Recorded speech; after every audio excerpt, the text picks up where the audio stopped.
Welcome to the Bullvine Podcast, your go-to source for inside stories, cutting-edge research, and the latest updates in the world of dairy farming. Our 140th episode explores how to seize the moment by maximizing milk solids output through strategic nutrition and genetics. So, please grab a glass of milk, sit back, and let's get started with this episode. Welcome to the Bullvine Podcast. I'm Douglas, joined by my co-host Bella. Today we're diving into a hot topic in the dairy industry, maximizing milk solids output. Bella, why is this such a big deal right now? Well, Douglas, the dairy market is shifting its focus from milk volume to milk quality. Butterfat and protein, the primary components of milk solids, are driving profitability like never before. Today, we'll explore strategies for dairy farmers to boost their profits by increasing milk solids production. That's right, Bella. Let's start with the global trends. In New Zealand, a leader in milk solids production, we've seen the average millids per cow increase from 386 kilograms in 2020 to 400 kilograms in 2023. The U.S. has also seen improvements, with butterfat content in farm milk rising from 3.68% in 2000 to 3.95% in 2020. Those are significant increases, Douglas. And it's not just about production, it's about profits too. With butterfat prices averaging $1.72 per pound and protein prices similarly strong, even small improvements in component yields can lead to big financial gains. Absolutely. So let's break down some strategies for our listeners. First up is balanced ration formulation. Bella, can you explain why this is so crucial? Certainly. A well-balanced diet is key to maximizing milk solids production. It supports rumen health, improves digestion efficiency, and helps cows reach their genetic potential for milk component yields. For example, neutral detergent fiber should be kept at 26 to 32% of the diet to optimize rumen function and butterfat production. That's fascinating. And I understand that dry matter intake, or DMI, is another critical factor. Can you elaborate on that? You're right, Douglas. DMI is crucial for milk solids production. Simply put, cows need to consume better feed to increase their butterfat and protein production. Strategies like frequent feeding, using high-quality forage, and tailoring diets to different lactation stages can all help boost DMI. Those are great points, Bella. Now let's talk about strategic supplementation. What kinds of supplements can help enhance milk component yields? There are several key supplements, Douglas. Rumen-protected fats can boost butterfat levels in milk, especially during heat stress or early lactation. Niacin can improve milk protein synthesis when feeding high-fat diets. Yeast products promote rumen health and can increase milk solids by up to 6%.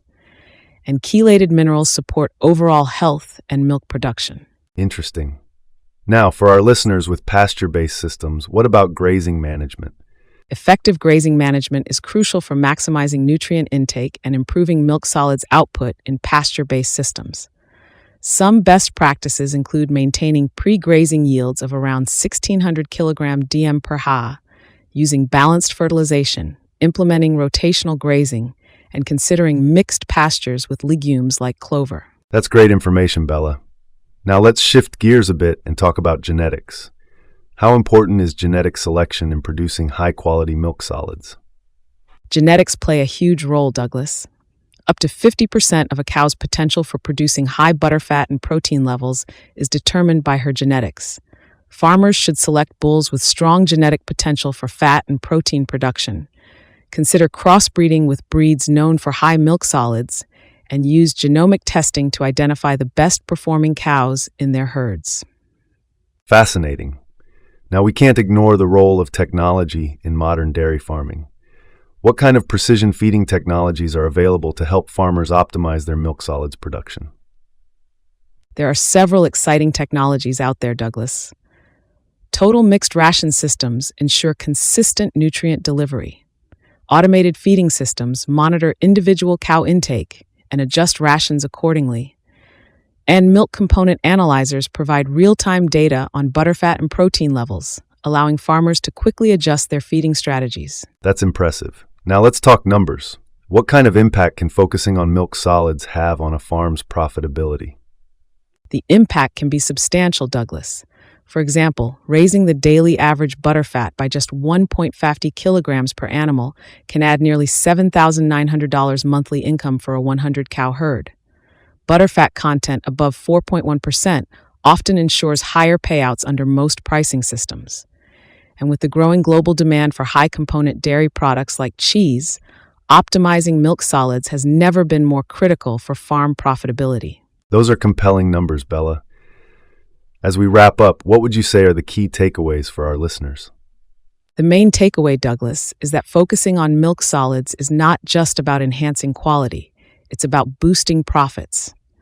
By implementing strategies like balanced nutrition, strategic supplementation, effective grazing management, and leveraging genetics and technology, dairy farmers can significantly increase their milk solids production and, in turn, their profitability. Excellent summary, Bella. And remember, listeners, while these strategies can be highly effective, every farm is unique.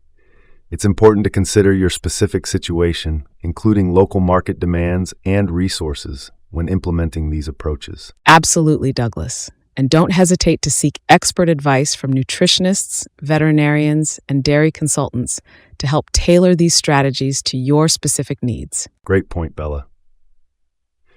Well, that wraps up our discussion on maximizing milk solids output.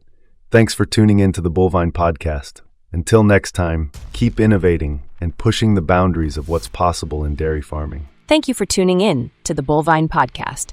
We hope you enjoyed today's insightful discussion. Don't forget to subscribe, share, and leave a review. Catch you next time on the Bovine Podcast, where bovine expertise and community come together.